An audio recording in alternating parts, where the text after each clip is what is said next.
Alrighty, hello. Welcome back, everyone. This is going to be the wrap-up session for day 2 of Dare to Be Great 4 Era of the Headset, and I am super excited to have Amanda Whitney here with us, and she's going to be doing a session called Dispatcher Down, PTSD, and Mental Health in 911. Take it away, my friend. Thank you very much. I'm really excited to be here. So I've been, watching Ricardo's programs and Dare to Be Great for so many years, and so it's kind of surreal to be presenting at Dare to Be Great finally. And just the last couple of days, sitting in on so many incredible presentations. Um, it's just an honor to be here. So a little bit about myself before we jump in. Like Ricardo said, my name's Amanda Whitney. I'm a 911 dispatcher currently at the Burt County Sheriff's Office in Tekamah, Nebraska, which is basically the middle of nowhere if you don't know where that is. Um, a little bit about how I got into 911. I started at Saunders County, which is about 2 counties over from where I'm at now. I started dispatching there in August of 2018, stayed with that agency until November of 2019. Had a little bit of a gap here that we're going to talk about. And then I started dispatching with Air Methods Communications in Omaha, Nebraska in February of 2020. What that job entailed is we dispatched emergency air medical services over all 50 states, which was like a super cool gig and something I'm just really happy to have experienced. I stayed there through June of 2022, transitioned back to part-time. Got back into 911 here at Burt County in April of 2020 and have been here ever since and just loving being back in it. So for those of you who are kind of listening to those dates, and especially if you maybe are involved in hiring at your department and you're used to looking at resumes, you might have noticed a little employment gap there from November of 2019 through February of 2020. When you look at those on the resume, it's a little bit of a red flag and you always want to know kind of what happened. So that's what we're here to talk about today. Kind of what happened through that employment gap, how it got me to where I am today, and then we're going to talk about the lessons that I learned from that process and hopefully help some of you avoid some of those same pitfalls that I went through and experienced. So we're going to jump back real quick to March of 2019 in Wahoo, Nebraska. Wahoo was the county seat of Saunders County where I was working at the time. In March of 2019, we were kind of setting up for this perfect storm coming out of a really harsh winter here in Nebraska. We had excessive snowfall totals for the year. Many places in the state had over 50 inches of snow still on the ground. 50 inches of snow total for the season, up to 16 inches still on the ground in a lot of different areas in the first week of March as we started to go into spring here. We had also come out of one of the top 10 coldest Februaries on record for the state, which meant the snow, the ground, waterways, everything stayed frozen much longer than we were used to. From March 3rd through March 13th, so in the span of about 10 days, we experienced a temperature spike from an 8-degree average to a 63-degree average, which of course brought just monumental amounts of snow melt, ice melt. We had rain, snow all at the same time, coming in with what's now been named by the National Weather Service as Winter Storm Ulmer. So for those of you who don't know where Saunders County, Nebraska is, which is probably most of you, our county was bordered on our north and east sides with the Platte River in the state of Nebraska. So along the entire border of our county on 2 sides, we were experiencing just massive flooding throughout the state. We experienced levee failures in multiple locations. The U.S. Army Corps of Engineers ended up totaling those up for us after Winter Storm Ulmer passed. Ended up totaling 41 levee failures across the state of Nebraska through that time. As that began to happen, we experienced massive flooding throughout the state, including in our county. The governor of the state of Nebraska issued an emergency proclamation as we headed into that week to try to prepare us a little bit for what we were going into. But this flooding was just more than any of us were prepared for. In our county specifically, we had a lot of low-lying communities along those rivers. So just to kind of set the scene as we go into this incident, for several days, 24/7, we were running just nonstop evacuations for those low-lying communities. This was also one of the first incidents of this magnitude that our county had experienced. So Needless to say, our system was a little flawed. Um, we would evacuate these small communities one day, let them back into their homes maybe 6, 8 hours later as the flood level went down. And then we'd be notified a few hours later that we had to do the evacuation all over again. So for our center at the time was a 2-seat center. We mostly ran with 2 people, sometimes 3 if we were really crazy, but most of the time 2 people. So for 2 people in dispatch, running around the clock, we were just doing evacuations nonstop, 24/7. So this kind of sets us the scene for March 12th, March 13th. Now we're coming into March 14th, which is when we receive a very interesting phone call. So this call was from one of our deputies who was off duty. And he was one of just the best deputies to work with. He was very understanding of dispatch, had a very good relationship with most of the dispatchers. He was the kind of deputy that, would never call you 5 times and ask where the tow was after you told him they were en route. So we all loved working with Chris. And he was off duty this day, but he had an airboat. And so he had been going out with the fire departments and assisting with some rescues. So Chris called in to dispatch this day on March 14th, and he let us know that he was taking the airboat and a few of the guys from the fire and rescue department to assist one of our neighboring counties on a water evacuation. The call that they were responding to was a family that was trapped inside their residence. We were told the initial dispatch information was 4 adults and a 2-year-old child. They were trapped inside this residence. 2 of the walls were gone, and the foundation was beginning to wash away on the home. At that time, just to give you a little bit of an idea of what they were working with, this is a map of the area. So that Elkhorn River that you see running right through the middle there had just completely overflown its banks. This location here is where the residence was, where the call for help was coming from. You can obviously see is very, very close to the river there. And there we go. Right there, that second spot is the closest road access to the residence. So our guys headed out on these airboats to try to put them in the water and see if they could get to this residence to help these folks out. I didn't think anything else of it from that point. This was another county's incident. So Chris had just called us and said, hey, mark us out a county. Here's what we're going out on. We'll let you know when we're back. We didn't think about anything else. We had a lot of evacuations going on. So we're just going back to that nonstop until we got a call from Chris a little bit later. And I thought he was just going to be letting us know he was back in county. Instead, he said, hey, the boat has capsized in the river. We've got 7 firefighters in the water. We really need help. Can you find us a helicopter? And in Saunders County, Nebraska, finding a helicopter, it's not something we have on hand. So I'm thinking through all my resources and freaking out a little bit. How do I find a helicopter? Who do I call to get a helicopter up in the air? Who can even authorize that? So it's one of those things that we talk about in dispatch a lot. You can never truly prepare for every single event, but you have to know how to handle them when they come to you. And it reminded me of when I got hired at Saunders County. Our chief deputy told me something that I've never, ever, ever forgotten in my training. And he said, we don't expect you to know everything, but we do expect you to know how to find everything. And as I sat there after Chris had explained the situation, I thought, okay, this is where this comes in. I don't have to know everything, but I have to know how to figure out how to fix this. So I started calling around. We worked our way up through the National Guard, through the Nebraska State Patrol, and began to find different resources. Finally got on the line with the FEMA command center that had been set up for the state, and they prepared to start authorizing helicopters for us.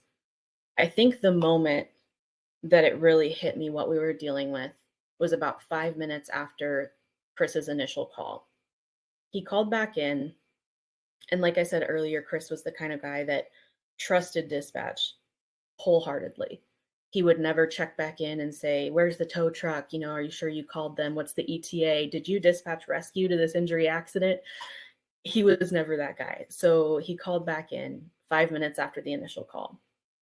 And I answered the phone and I heard his voice. And for some reason at this point, I didn't realize that Chris was in the water. But when I heard his voice, that's when I connected. And he said, hey, I know you guys have a lot on your plate. I know that you're doing everything you can. I just don't know what else we can do. And when I heard that, and knowing Chris and hearing that in his voice, I realized that he was calling me from the river, holding onto his capsized boat and calling for help. And that's when it really hit me what we were dealing with. So I told him, of course, Chris, we're doing everything we can. We're going to come get you guys. And at that point, we returned back to the process. We got back a hold of FEMA, worked with the National Guard, and a little while later finally got authorization that we had 2 Black Hawk helicopters lifting from Columbus, Nebraska, which is about a 15-minute flight away from their location. We let Chris know right away, this is what's going on. We've got helicopters coming to you. And then we hit the hardest part that I feel like you're never really prepared for. And that's the waiting part of dispatch. It's my least favorite part of our job. When you've done everything that you think you can do, and there is just nothing else you can do other than trust that your responders and the people that you've started en route are going to do their job and take care of that call. Thankfully, we had a lot of other things to keep us occupied. We were still running evacuations and talking to a lot of citizens who didn't understand the magnitude of what was going on. And this is when I learned a lot about just compassion for your callers and realizing that while it may not seem like an emergency to us, it may not seem like that big of a deal, it is to them. As we're sitting there, I'm worried about Chris. I'm worried about these guys in the river. And we're getting calls from people, why isn't the highway back open yet? I need to go to Omaha. Can you get me directions around the flooding? I need to get to see my sister today. Why haven't you opened this road back up? And when I tell you it took everything in me to be professional and kind to these individuals during this time, I can't emphasize that enough. But it's such a crucial part of our jobs is that our emergency is not their emergency, and their emergency is not our emergency. So keeping ourselves focused on our tasks and understanding that each and every person that calls in is calling in with something that for them is the biggest part of their day, as ridiculous as it might seem to us in the big picture. Treating them with respect and humanity is such a huge part of our job. So as we sat there and we waited and we dealt with all of these, small calls that came in, we're still thinking about Chris and these guys and trying to get everybody that we can going. We must have sent out 3 or 4 extra fire and rescue departments that were so far away, but we thought the more hands on scene, the better. And then finally came the call that we were waiting for on our radio. We got Fire 2 Wahoo to go ahead. And Chris's voice said, we're in the helo. We're cold, but we're going to be okay.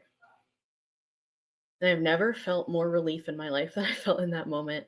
I turned around and looked at my partner, and I know I instantly started crying. Pretty sure she teared up, but I don't want to speak for her. But it was just the most relief I've ever felt, knowing that they were safe. They were going to get some medical help. These guys got flown to the hospital for some hypothermia, and Chris, being the guy that he is and that we all know and love, was back out on water rescues in the next morning. So I share that incident with you to kind of explain how we got to where I am today. As I left work that night, I was driving home, and to be totally honest with you, I do not remember the drive home at all. I drove home in complete silence, nothing on the radio, didn't listen to any music. I don't even remember. I lived an hour away at the time, and I have no recollection of that drive home. I drove straight home, collapsed into bed, and just passed out the rest of the night. When I woke up the next day, I instantly knew that something wasn't right.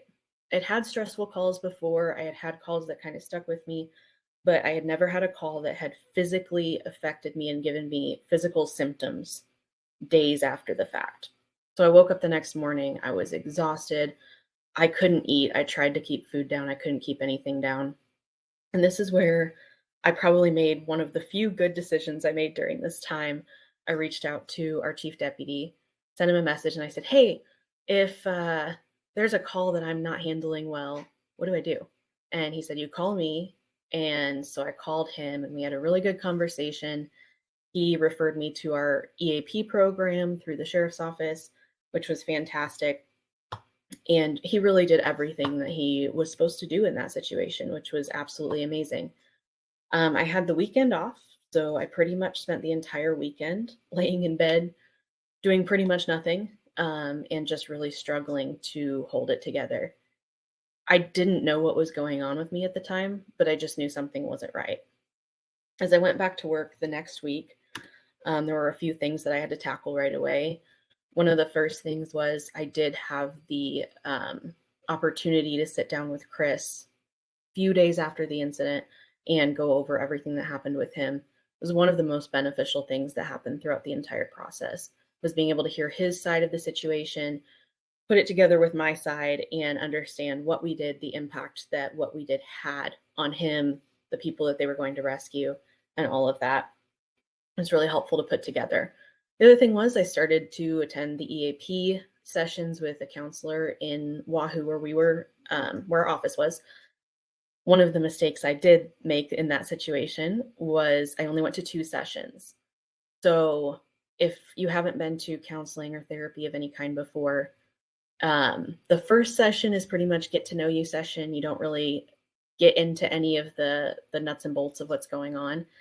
And then the second session is really very early on, just what's the incident that we need to talk about? What is the situation that's going on?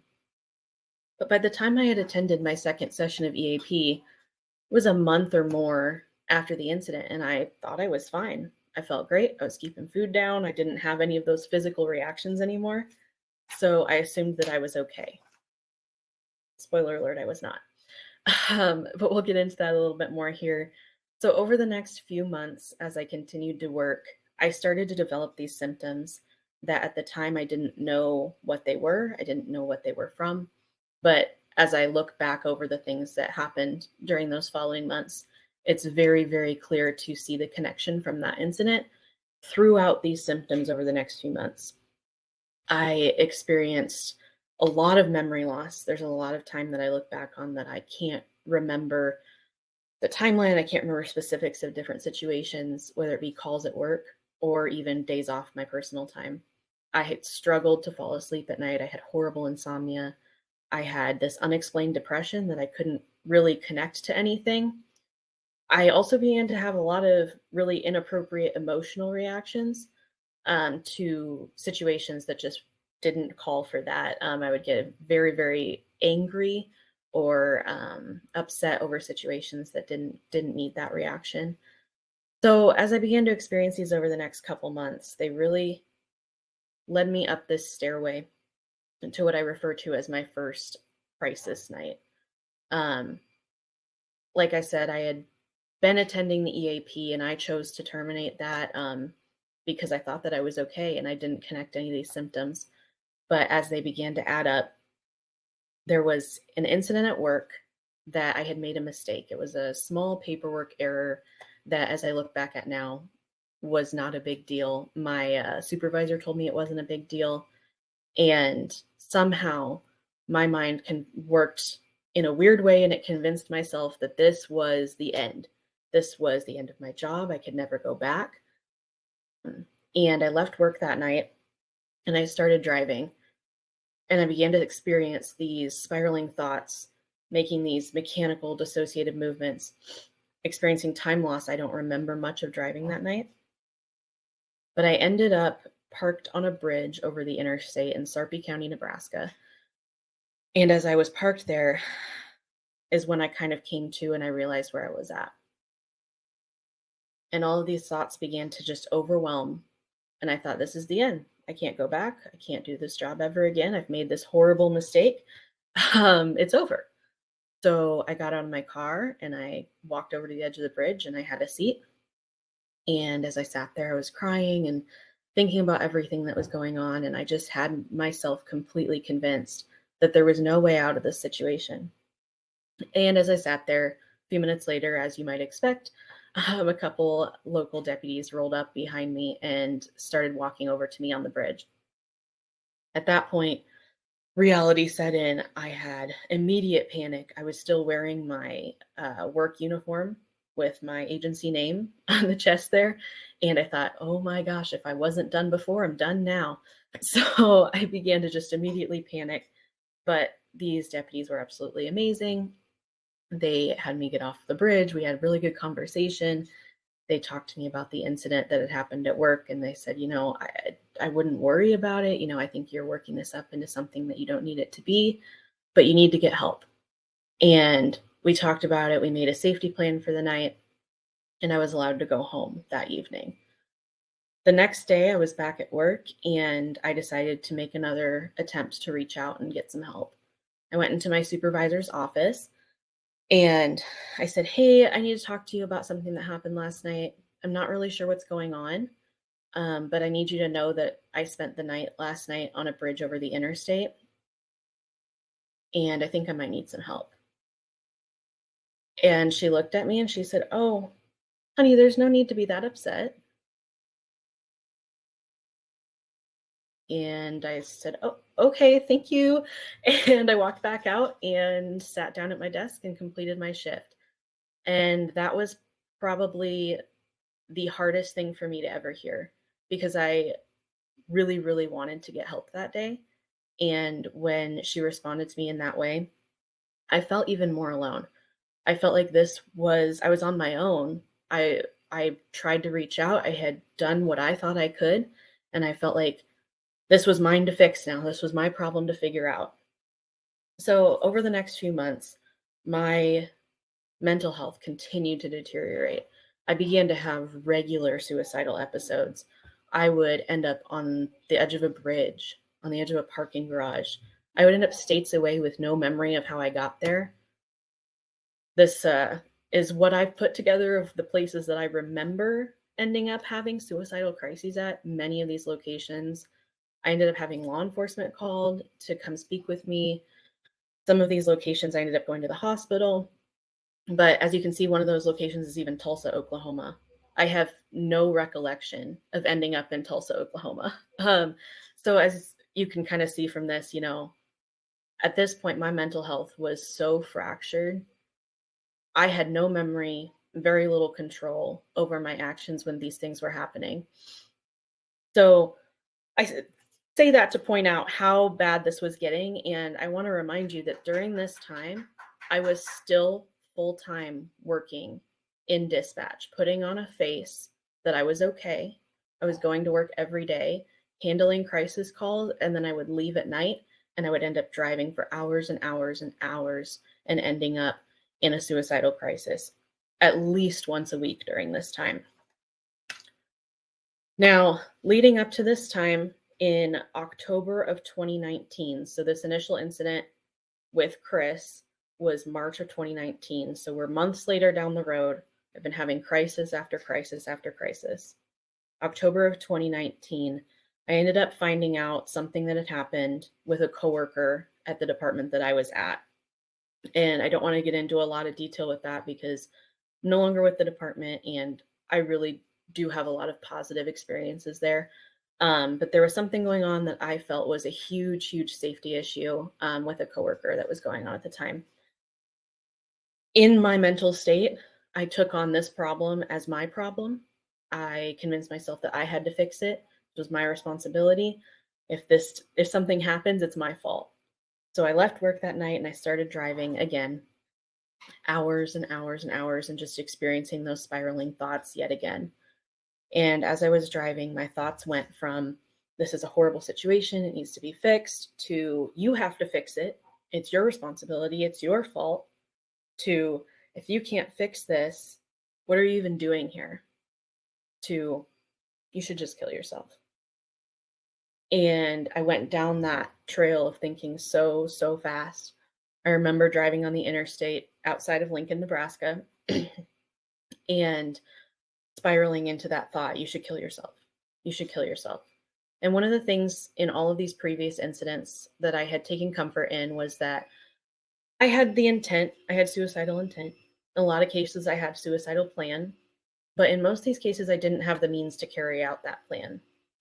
Now, this night, as my thoughts began to spiral, I ended up getting to a place where I thought, I wonder if it would hurt less if I shot myself in the head or in the heart. And when I had that thought, I went, whoa, okay, where are we at? What's going on? That's pretty serious. But I thought, you know what? It's fine. I don't have my gun with me, so I'll just keep driving. It'll be okay.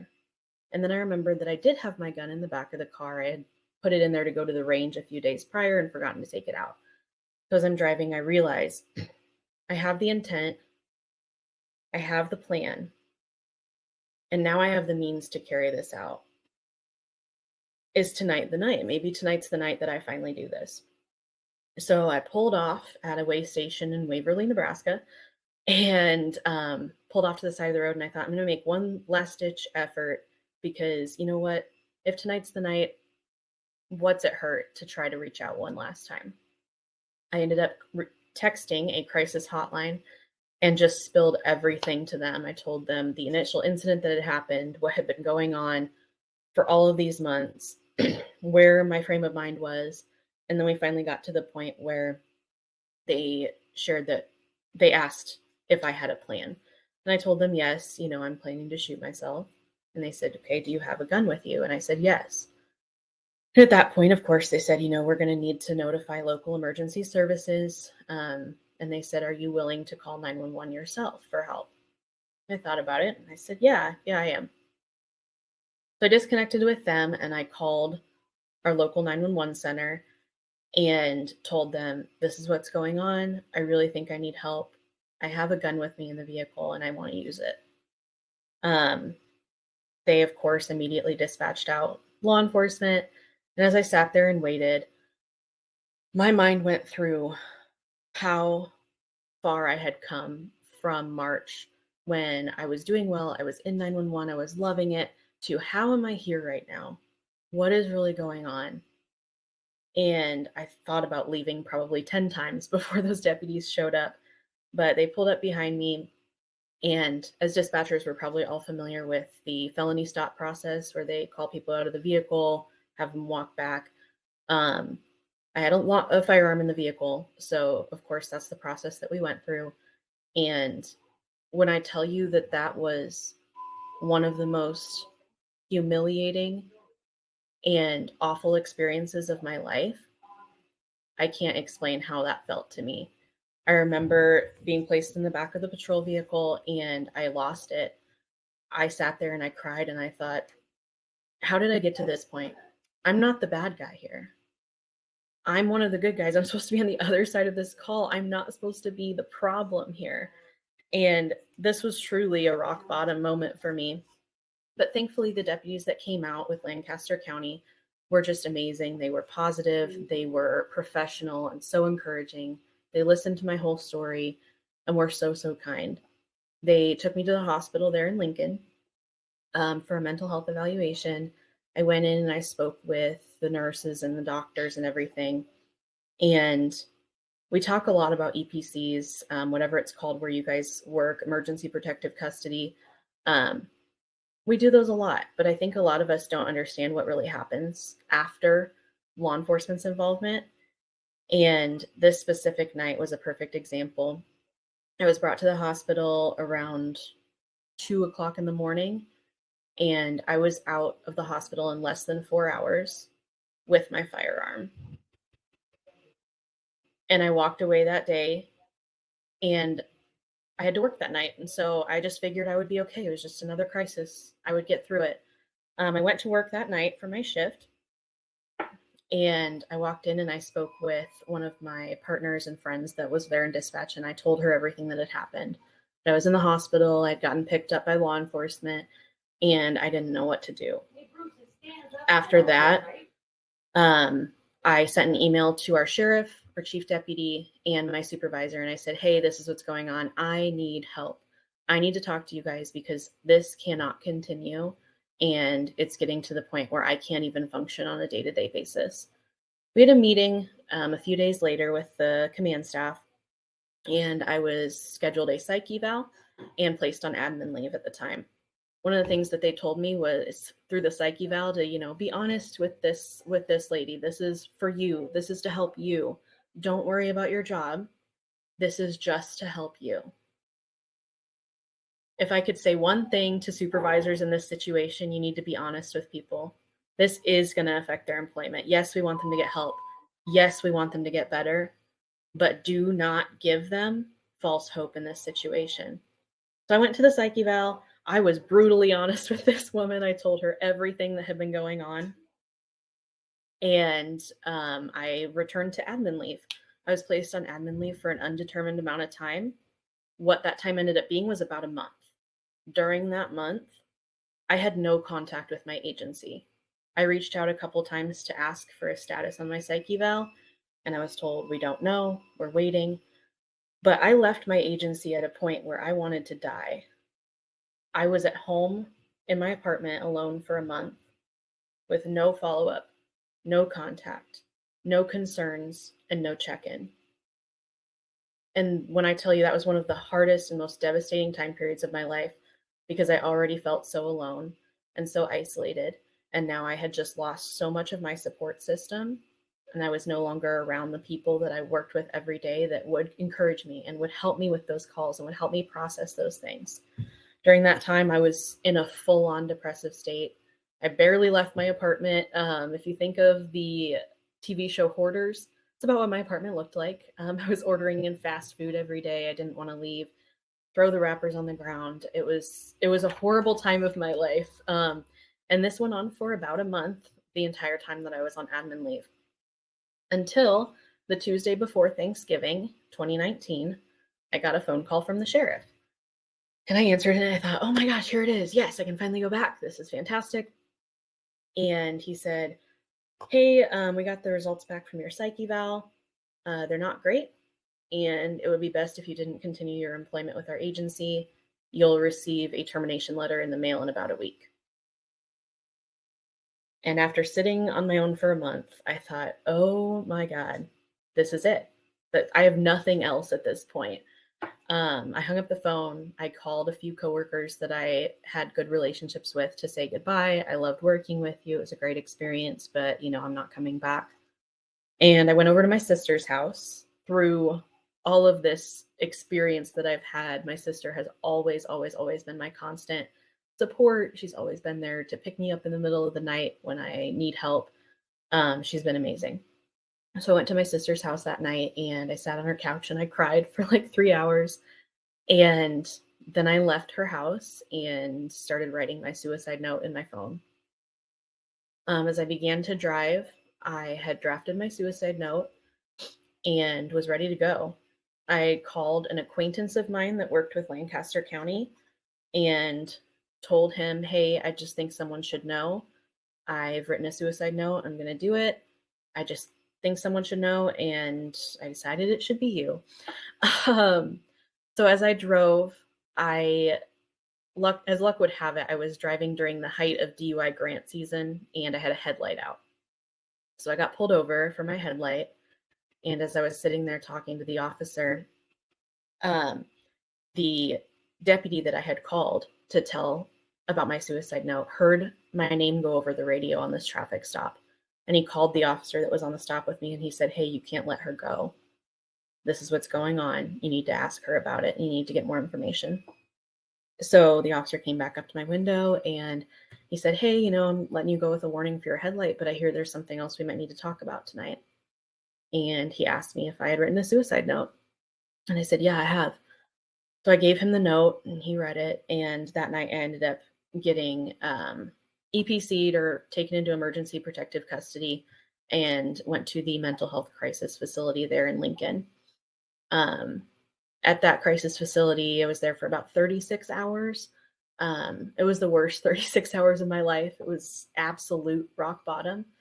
I sat in a room for 36 hours. I saw a psychiatrist for 5 minutes. And on the last day, and they said, you're good to go. Good luck. So I left after 36 hours, I left the crisis facility. But now I was in a situation where I was even worse off than I was before. Not only was I still dealing with the PTSD and the symptoms from this incident, I now no longer had my support system. I also no longer had employment. And we were headed into the holiday season. So just one thing on top of another was stacking up. And I felt more and more alone than ever. And so over the next few months, as we went through December and January, I became the frequent flyer that we all hate. I was suicidal approximately once a week, sometimes more. I would text a crisis hotline. I would call 911. I would text a friend, whatever I was feeling that day. And I became that person with law enforcement at my house every week to check in on me. And it was miserable. I hated myself. I hated everything about that time of my life. And then one day, Lincoln Police Department came out to my house for what would end up being the last time. And this amazing officer talked to me and he said, "Hey, we will come out here as much as we need to because this is our job and we're going to help you and we want to help you." He said, "You know, you're a lot better off than a lot of people that we deal with on the street in crisis. And you need to take ownership of your own mental health. Otherwise, we're going to continue to be here every week." And he said, "I don't think you want that." And he said, "Again, we'll do it. We're here for you. But if you want to get out of this cycle, you have to do it for yourself." And then they left. And that night I went into my apartment and at first I was really upset with what he said. I felt attacked. I felt like he was blaming me for everything that I had gone through. But I walked inside and I thought about it and I realized he was right. And that night I looked up local therapists in my area and I made an appointment with the therapist that I still see today. So as I came out of that time period in my life, I started seeing this therapist. And just to illustrate how incredible therapy is, because I'll never shut up about that. I started seeing this therapist, and within a few weeks, I had gone from a mental health crisis every single week to still struggling, but able to pull myself out of crisis with the skills that I was learning in therapy. And so within a few weeks of starting therapy, I was able to get to the point where I could cope on a daily basis, get back into job search, and function, honestly, as I was coming out of that time in my life. Um, as I moved on from that point, I began working at Air Methods Communications there in Omaha, dispatching the emergency air medical, and then eventually was able to get on part-time here at Burt County. I can't say enough good things about Burt County. The sheriff here has just been absolutely incredible. As you can imagine, going through an interview with a law enforcement agency and having to share this as your background isn't always well received. But the sheriff here was absolutely incredible and understanding of that situation and said, you know, everyone goes through things and we want to be there to help you get through this. And he took a chance and he believed in me. And that's how I'm still here today. So as I went down the next few months, I was able to use those skills or the things that I went through to develop skills for what I do in dispatch. I got my certification as a crisis and hostage negotiator, where I learned the skills to be able to help people going through what I had gone through. I've had the opportunity to attend different competitions across the country for negotiation skills. I love that opportunity. It's something that really resonates with me because I had really positive experiences with people that spoke to me when I was in crisis. I also had really negative experiences with people who spoke to me while I was in crisis, and something that I'm incredibly passionate about.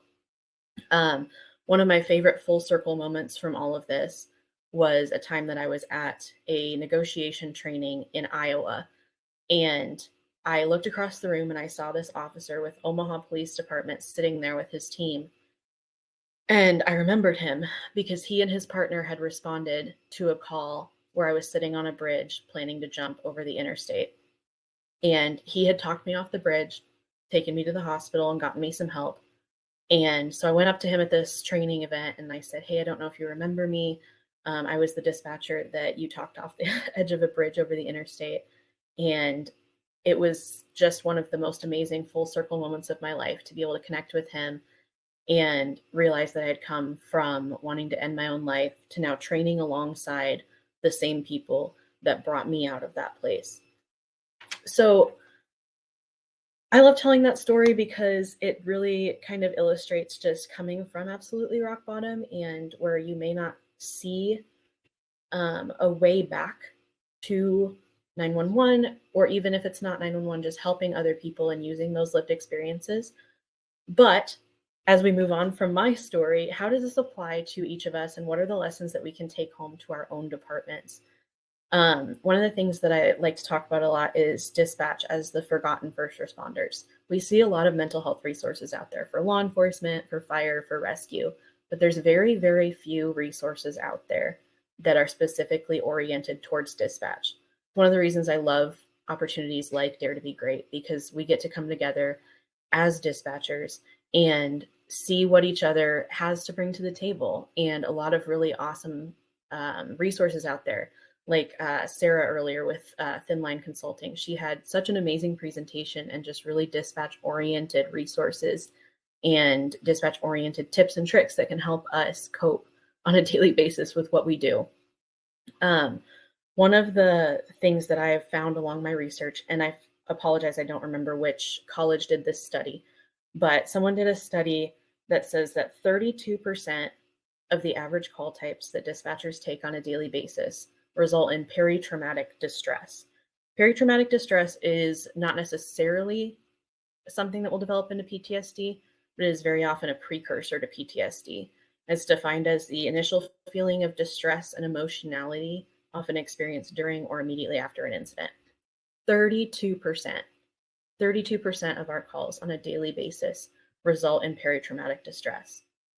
It's so important to be aware of that information and to be caring for yourself in a way that those 32% of calls are not going to carry over and develop through the rest of your life into PTSD and into these mental health symptoms. So I like to use the iceberg as a really good example because it's something that I've very personally experienced. We oftentimes see only the visible symptoms of stress. Those could be alcohol, substance abuse, a lot of unhealthy coping skills. For a lot of us, it's overeating. That's one that's really bad for me. But those are the visible symptoms of stress that we're seeing on our day-to-day basis. But like an iceberg, 90% of that thing is underwater. There are so many other things waiting to push us into crisis below the surface. And all it takes is our own personal Titanic. For a lot of us, it's really different. It may not be a huge incident like the call that I had in March. It can be something so small, but for you personally, that sets off your iceberg and brings all of those symptoms up to the front. It's important to be aware of your triggers, aware of things that might set that off for you, and to try to work proactively to prevent that from happening.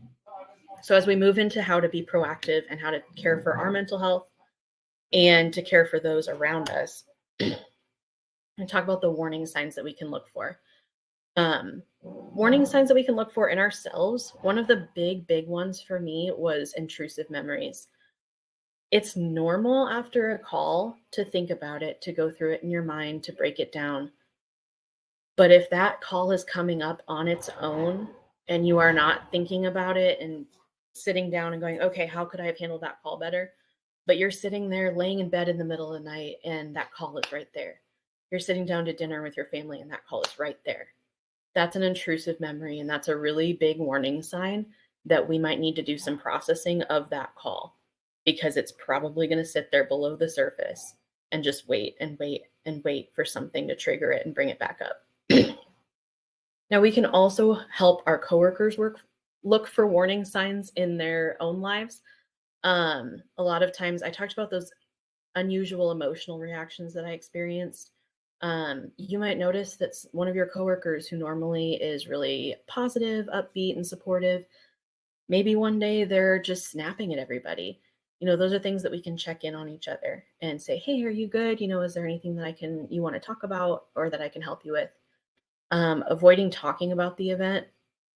If you notice that, hey, one of my coworkers handled a really rough call last week, and every time that call comes up, they leave the conversation. They don't want to be a part of it. That's something that says, hey, this is worth checking in on them, seeing if they need some additional help. Now, as a supervisor, noticing, changes in attendance, lack of interest in their job, or, new levels of irritability, or they're becoming more aggressive. These are all things to check in on someone, make sure that they're okay, see if they need some additional resources, additional support. Now, ways that we can be more proactive, whether we've identified warning signs And we want to make sure that we're preventing that from escalating, or even if we haven't seen warning signs and we want to prevent a call or a crisis or whatever it is from developing in ourselves, our coworkers, our employees, if we're a supervisor, recognizing those warning signs is huge. Checking in with yourself, checking in with your coworkers, checking in with your employees, making sure, hey, how are you doing today? Is there anything that you kind of want to talk about, you want to check in on? For a supervisor, do your research ahead of time on mental health. Make sure that you have resources ready and available when an employee comes to you and says, hey, I think I might need help with this. Just because you're unprepared, that's not fair to them. So make sure that you have those resources ready and you can say, hey, that's a great question. Let me direct you to our EAP program. Let me direct you to this resource that might help you with that situation. Just checking in, making sure that we're caring for our coworkers, our employees, and ourselves, and recognizing those warning signs, making sure that we have steps to care for ourselves and care for others around us. Now, sometimes things happen. Sometimes we develop these symptoms. It's part of the hazard of the job that we're in. Developing mental health issues, developing PTSD, it's not the end of the world. It's not the end of the road for us. It doesn't have to be. So what can we do when we've identified, hey, something's not right? I think we might need some help in this situation. Top one, I will never, ever, ever stop talking about therapy, therapy, therapy, therapy. I'm a huge believer in proactive therapy. Something doesn't have to be wrong for you to go talk to someone about your life, talk to someone about your work, talk to someone about the calls that you deal with on a daily basis. Proactive therapy is so incredible. It can get ahead of those issues and prevent them from becoming these larger issues down the road. Under the topic of yourself, this open communication with leadership, I really strongly encourage that. When I look back at my own history, I know that there were safe people in our department in leadership and there were unsafe people in our department in leadership. So it's important for you to identify who those safe people are for you to talk to. And, maybe that's your supervisor, maybe it's not. Maybe it's the sergeant, maybe it's your chief deputy. Whoever that person is, identify that person and make sure that you have open communication with them about what you're going through.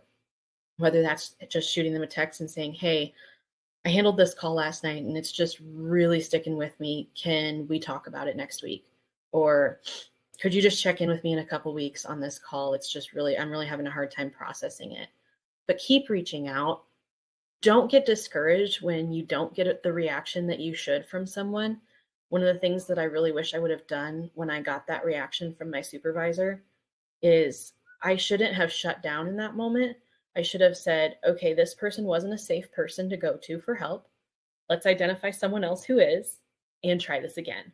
And that's fine, but we need to be able to do that process for ourselves. Keep reaching out. Don't get discouraged if someone is not helpful, someone doesn't know what to do. Find someone who is helpful. Find someone who is that safe person for you. For your coworkers or for your employees, you can be that safe person. Commit to yourself that you are willing to be there, non-judgmental, and make sure that you are willing to support them through that, getting them the resources that they need, getting them connected with the help to move on from these situations. One of the things that I do like to point out, don't be afraid to ask for more help. These situations are so overwhelming and so complicated, and mental health is so, so hard for a lot of us. Don't take on their crisis as your own. If someone comes to you and tells you that they're going through something mentally and you cannot handle it, don't be afraid to bring in a safe supervisor, bring in someone else and say, hey, I am really concerned about this situation and I don't know how to handle it, but I think that we might need to help this person. Giving these people pointers towards practical steps that they can take, whether it's, downloading an app that's got some resources for anxiety or coping skills, or pointing them towards a therapist. I've sat down with friends and coworkers of mine before and helped them literally scroll through therapists in our area and sort through them and say, hey, how can we help you? How can we get you someone that might be able to connect with you and help you through these things? One of the big, big things that I do really encourage for supervisors is this reacting to the trigger before the crisis. As a supervisor, you can identify calls that can be sensitive, that can be really hard to handle for your dispatchers. Identify those calls. You come into work on a Monday and you see, hey, this weekend we had a child death. That's horrible. That's so hard for any of us to handle. Check in with those employees right away and say, hey, I heard you guys had a really bad call this weekend. What can I do? How can I support you? Don't wait for them to have the crisis and come to you. And be willing to view the situation from their perspective. Be willing to put yourself in their shoes, even if you don't understand why this is affecting them so much. Be willing to understand that in their mind, this is a crisis. Whether or not you think it is to you, it is to them. We're there to support them, and we want to walk them through this process. And then for everyone, just remember that your mental health is a journey. It's not going to get fixed overnight. You're not going to go to therapy once or twice even and just be completely okay. When I went to that EAP session, I had unreasonable expectations out of that. I thought that I would go once or twice and they'd process that call and I'd be good to go. Mental health doesn't work like that. It's not an overnight thing. Even recently here, our department has just had a lot of traumatic calls in the last month or two, and they've hit me really hard. They've brought up some stuff from my PTSD and from some of these previous calls. But I've been incredibly, incredibly lucky to have just supportive coworkers, supportive supervision here that came alongside me, noticed that I was struggling, and encouraged me to make an appointment with my therapist and get back into that process of healing and taking care of myself on a daily basis. So don't get discouraged if you feel like you've made progress and suddenly you're back struggling with those things again. That's okay. You're not going to get better overnight, but you are going to get better. And just that simple action of reaching out for help and identifying that you need help and identifying those steps to help yourself is so, so huge. As I go to this last slide, these are just some resources. I'd encourage you to screenshot this or just play it back and get some of these resources. These are all resources that I have used myself. They are amazing. I love them. Some of these I still have on my phone, some of these apps. They can have coping skills that'll help you work through some of this stuff. Some of these are crisis hotlines. The National Suicide Hotline, if you text the word badge to 741-741, they will immediately identify you as a first responder, and they will connect you with someone who is trained to help first responders go through crises. Call for Backup is an incredible organization. Love them. They do so, so much work for law enforcement, first responders, dispatch, whoever going through mental health crises. I just encourage you to really look into these resources, save them, collect them for your department, put them in a file somewhere, be prepared when someone needs them to be able to pull these out and say, hey, let's get you some help. My information's on the side there. Feel free to reach out to me if you have any questions or if you need more resources. I'm more than happy to send them your way. But I just really appreciate everyone taking the time to join this. Obviously, mental health has been coming more and more to the forefront of our profession. And I just love seeing the engagement on these sessions and the people that really, really are trying to change the conversation and make mental health less of a stigma in our profession and get people the help that they need. So I just really appreciate all of you coming. And yeah, I guess Ricardo will pop back in here in a second. And yeah, I appreciate you guys.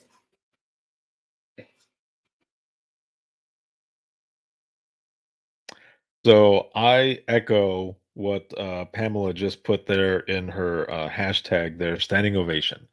Yes, very, very well done. And the same with you. I noticed in Hannah's session right at the end when her and I were talking, you said something like "same girl" or "same" or whatever because she was nervous like right before, and like we were talking right before we went live, and you're just like, all right, let's go, let's get to this, and talking about how you've been kind of thinking about it throughout the day, and you completely rocked this. Like, well done.